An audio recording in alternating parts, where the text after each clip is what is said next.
মজুমদারের মজাদার গল্প স্কুপ শুরু করছি। একটা সাক্ষাৎকারের কথা বলি শোনো। আমি তো আর সত্যিকার সাংবাদিক নই, কাজেই এটা যে ঠিক এইভাবেই ঘটেছিল তা বলতে পারছি না। তবে না ঘটবার কোনো কারণও নেই। শোনো তবে, কিন্তু তার আগে জেনে রাখো, সাংবাদিকদের ছাড়া ডিটেকটিভদের চলে না, ডিটেকটিভদের ছাড়া সাংবাদিকদেরও চলে না। সাংবাদিকরা সর্বদা চমকপ্রদ, চাঞ্চল্যকর, অবিশ্বাস্য সব সত্যিকার ঘটনা খুঁজে বেড়ায়, তাকে বলে স্কুপ।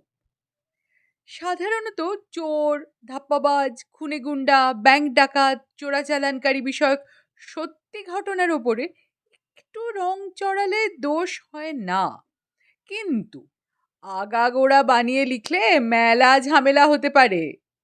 আমার তো আর সেসব বালাই নেই, বানিয়ে লিখলেও দোষ নেই। দুঃখের বিষয়, সবচেয়ে অস্বস্তিকর স্কুপগুলো সবসময় ছাপা হয় না।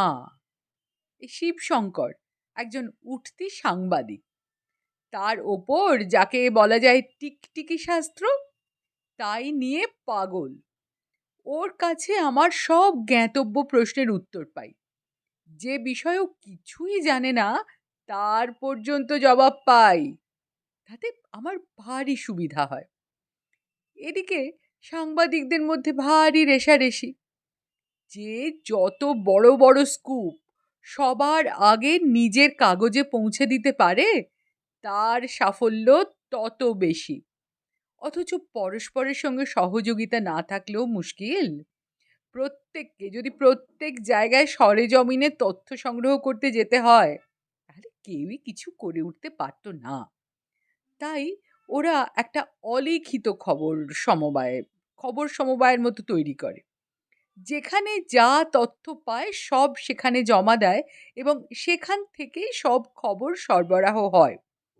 তবে যে যার পেটোয়া খবরের সবচেয়ে সঙ্গীন জায়গাটা সম্ভবত চেপে যায় নিজেদের কাগজে একতরফা ব্যবহারের জন্য, ওটুকু কর্তব্য, এটা আমিও মানি। এইখানে ডিটেকটিভ এবং দুষ্কৃতকারীদের প্রবেশ। চাঞ্চল্যকর খবরের তারাই হলো ১ নম্বর কাঁচামাল। বলেছি তো, এই সমস্ত তথ্য আমি শিবশঙ্করের কাছ থেকে সংগ্রহ করেছি। তার মতো দক্ষ সংবাদ সরবরাহকারী আর আমার জানা নেই। তাছাড়া সে মালপো খেতে ভালোবাসে। খেতে খেতেই সে একদিন বলে বসল, আপনারা জগৎকে ভুল দৃষ্টিকোণ থেকে দেখেন বলে দুষ্কৃতকারীদের সামাজিক উপকারিতার দিকটা বুঝতে পারেন না। ওদের পক্ষটা তো শুনতে পান না।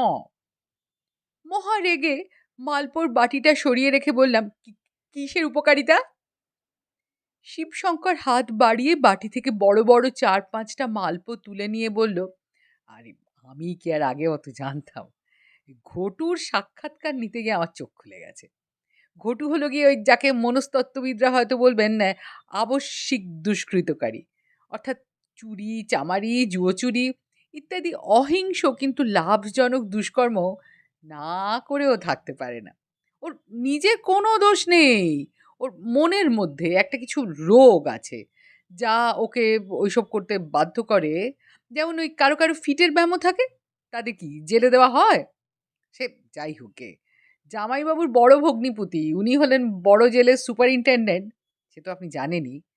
তাকে বলে কয়ে ঘটুর সাক্ষাৎকার নিলাম প্রাইভেটলি, মানে ভিজিটিং আওয়ারে নয়, অন্য সময় ওর নিজের ঘরে। জেলের ডাক্তারবাবুর সামনে আর ঘরের ২ জন বাসিন্দাকে সরিয়ে দিয়ে সেখান থেকে। তাদের কি রাগ! এরকম পক্ষপাতিত্বের কি মানে হতে পারে আমরা বিক্ষোভ করব? তা করল খানিকটা। ওই চলবে না, চলবে না। তারপর লপসির সময় হয়ে যাওয়াতে বলে গেল, এখানেই এর শেষ নয়, এটা শুধু টিফিনের ছুটি। এদিকে ঘটুও চঞ্চল হয়ে উঠল। হ্যাঁ, ওরা হিংসে করে আমার ভাগটা খেয়ে নেবে না তো স্যার? ডাক্তারবাবু বললেন, আহা বলেছি তো, তোমার জন্য আমার বাড়িতে বাড়তি রান্না হচ্ছে। তুমি এখন এই শিবশঙ্করের প্রশ্নের জবাব দাও তো ভাই। ঘটু অমনি আঁতকে উঠল। হ্যাঁ? এ প্রশ্ন মানে অঙ্ক-টঙ্ক নয় তো? তখন আমি বললাম যে, "আরে না, না মানে নিজে ওসব জানলে তো তোমাকে ওসব প্রশ্ন করব।" ঘটু নিশ্চিন্ত হয়ে বলল, "হ্যাঁ, ঠিক আছে, ঠিক আছে। বলুন কি জানতে চান?"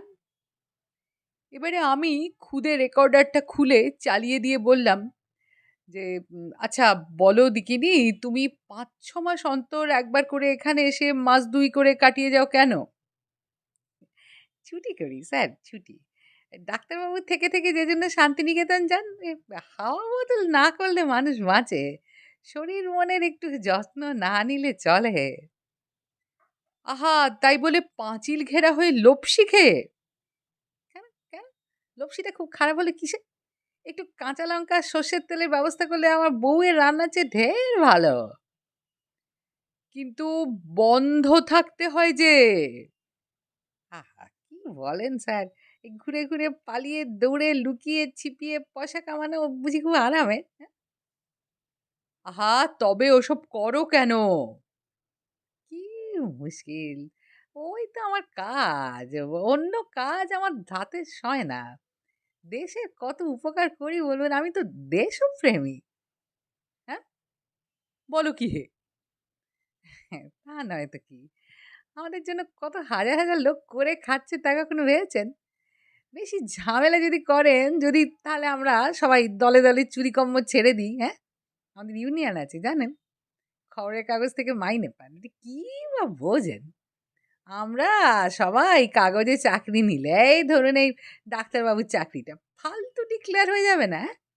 টিকটিকিরা সকলে পাহারাদার, ওয়ার্ডার, জেলার, উকিল, মোক্তার, আদালত, পুলিশ সব ফালতু হয়ে যাবে। লক্ষ লোক না খেতে পেয়ে মরবে। তাই চান, হ্যাঁ? আপ না, তা মোটেই বলছি না। চুরি করবে বইকি। যার যা কাজ। পথে আসুন, পথে আসুন। স্রেফ পরের উপকারের জন্য আমরা কুকর্ম করি। এটা কাগজে ফলাও করে লিখতে আপনি ভুলবেন না। জানেন তো অকৃতজ্ঞতা বড় খারাপ। আর কি জানতে চান বলুন? একটা ছাঁচি পান পেলে আমি বলতে পারি। ডাক্তারবাবু তাড়াতাড়ি কৌটো থেকে একটা ছাঁচি পান দিলেন। এবারে আমি জিজ্ঞেস করলাম, আ ইয়ে মানে তোমার শরীর-টরির ভালো থাকে তো? হ্যাঁ, থাকবে নাই বা কেন? ওই সুপারিনটেনডেন্ট ফুলবাগানে কাজ করি। ছোটবেলার শখ আমার। বাবা ছিল মালি। তা বউ লাউ কুমড়ো ছাড়া কিছু ফলাতে দেবে না। এখানে আমার গোলাপ বাগিচেটে দেখে আসুন। চক্ষু সার্থক হবে। মাইনেও পাই। একমাত্র দুঃখ আর ১৫ দিন বাদে কুঁড়িগুলো ফুটতে শুরু করবে। ঠিক তখনই আমার মেয়াদ ফুরিয়ে যাবে। আচ্ছা, এই ডাক্তারবাবু আমি যদি এই সাংবাদিক বাবুর হাতঘড়িটা ছিনিয়ে নিই তাহলে মেয়াদ বাড়বে না? হ্যাঁ? ডাক্তারবাবু তাড়াতাড়ি বললেন, "আরে না, ও কি কথা?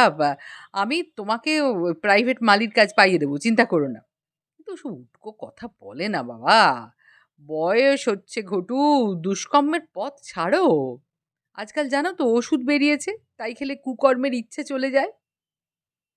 ও খবরের কাগজ মশাই, এই দেখছেন তো কি নির্বান্ধব পুরীতে থাকি।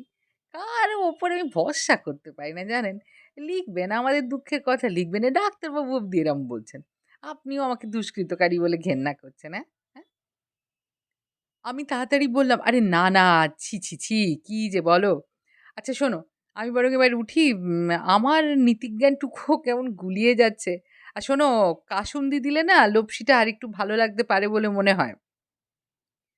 এই বলে কাসুন্দির নতুন শিশিটা ঘটুকে দিয়ে শিবশঙ্কর ভারী চিন্তাগ্রস্ত হয়ে আপিসে ফিরে গেল।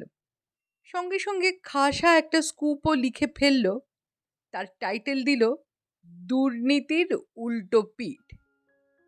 দুঃখের বিষয় সম্পাদক মশাই মন দিয়ে সবটা পড়ে বললেন, এসব সত্যি কথা কখনো ছাপা যায়? হ্যাঁ, তুমি কি আমার চাকরি খেয়ে নিতে চাও নাকি? বইমেলা টইমেলা এসব লেখো ঠিক আছে, এসব দুর্বুদ্ধি কাগজে ছাপার এসব ছাড়ো। যা চলে, বুঝে দেখুন। গল্পটা এখানেই শেষ। আপনার কিরকম লাগলো সেটা নিচে কমেন্ট বক্সে জানতে পারলে আমাদের ভালো লাগবে। আর মনে করিয়ে দিচ্ছি ভিডিওটা লাইক করবার কথা এবং চ্যানেলে সাবস্ক্রাইব করবার কথা। খুব শিগগিরই আসছি নতুন গল্প নিয়ে। ধন্যবাদ।